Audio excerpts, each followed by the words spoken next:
7h moins quart, voilà, c'est un joli clin d'œil, un symbole aussi que ce dernier rendez-vous avec celui qui marche vers le bonheur peut-être.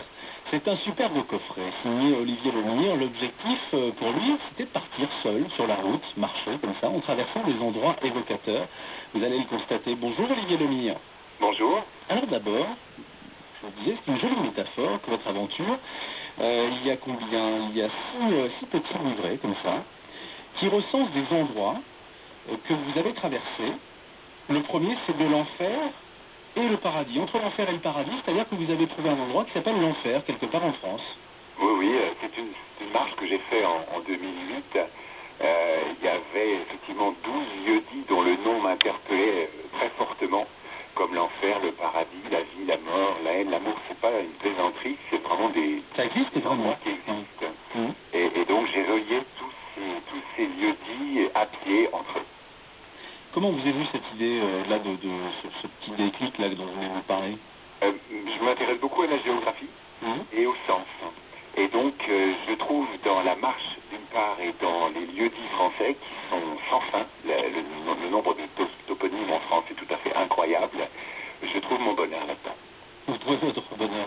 Alors vous êtes parti d'où pour arriver à quel endroit? Alors, cette fois-ci, je suis parti de Paris, et j'ai fait 1500 km à pied vers Le Bonheur, qui est une rivière qui coule dans les Cévennes, et qui disparaît dans un trou après un trajet de 4 km seulement. Donc le bonheur est quelque chose de fugace. Qui finit dans un trou. Ouais. Mmh. Ah, je vous laisse dire. C'est pas très engageant. Alors, sur ces 1500 km, qu'est-ce que vous pourriez nous raconter ce matin, voilà, qui nous dépayserait et qui nous fera encore un peu rêver à l'approche de la rentrée comme ça? Ben, je ne sais pas si vous, ça vous fait rêver, mais moi, ça me fait rêver. C'est la campagne française. Vous savez, quand on parcourt la campagne française à pied, la dimension du monde est aussi grande que si on parcourt le monde en avion. Et donc pour moi, la campagne française, il n'y a rien de plus merveilleux. Et puis les lieux-dits, vous savez, quand vous arrivez dans un endroit qui s'appelle Plaisir, c'est une ville en banlieue parisienne, où l'espoir, où la santé, la sagesse, l'amitié, l'inquiétude, le malheur, la conscience, c'est très troublant. Et puis bien sûr, il y a les rencontres, oui. Avec beaucoup de personnes âgées, beaucoup de paysans, et je m'entends vraiment bien avec tous ces gens-là. Quelle belle idée vous avez eue quand même. Je vous le laisse dire, oui.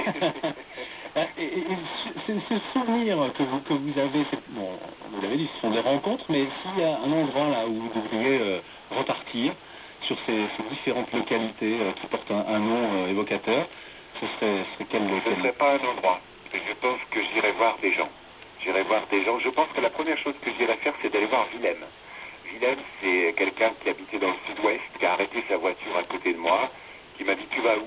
Je lui ai dit « Je marche vers le bonheur ». Il a regardé vers le ciel, l'orage arrivait, il m'a dit « Tu vas venir dormir à la maison ». Et voilà, c'est des rencontres comme ça qui sont encore peu possibles en France, et c'est ces gens-là que j'aimerais revoir. Entre l'enfer et le paradis, entre la haine et l'amour, entre le désespoir et l'espoir, ça aussi c'est une sacrée balade. Alors oui, alors là vous parlez de la marche que j'ai faite en 2008, où j'avais parcouru 2500 km à pied en France. Mais celle que je viens de terminer là, c'est la marche vers le bonheur. Et il y aura d'ailleurs un livre qui va sortir au mois de mars sur le sujet. Avec l'hebdomadaire La Vie, qui a été votre partenaire, voilà, je le crois. C'est une des chroniques qu'on pouvait lire tout l'été dans la vie. Ouais. Avec un reportage passionnant, c'est là d'ailleurs où on a croisé votre route pour le coup. Entre la solitude et la compagnie, oui. Voilà pour ce livret. Ce sont toujours donc des villes ou villages français qui existent. Entre la vie et la mort. Ah oui, mais ça c'est le plus important, si je puis m'exprimer ainsi. Parce que quand vous marchez devant, vous avez toujours devant vous le bout du chemin, et métaphoriquement, le bout du chemin c'est la mort. Donc j'ai voulu aller voir la mort de près, et j'ai marché de la vie à la mort en 15 jours seulement. Mais c'était pas triste du tout. Et puis on va terminer avec Entre l'ombre et la lumière. Oui, l'ombre c'est dans la Drôme, et la lumière c'est dans le Var. Et il y a un village qui s'appelle La Lumière. Ce ne sont pas des villages, ce sont des lieux-dits. Des lieux-dits. Vous arrivez, c'est marqué La Lumière, et puis vous avez souvent une ou deux maisons avec un papy qui remue son potager. Je suis très content de vous avoir eu au téléphone ce matin pour terminer ce 5-7, parce que vous l'avez dit de manière assez symbolique, celui qui marche vers le bonheur.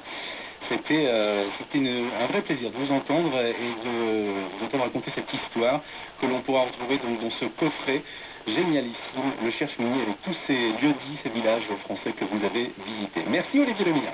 C'est moi qui vous remercie.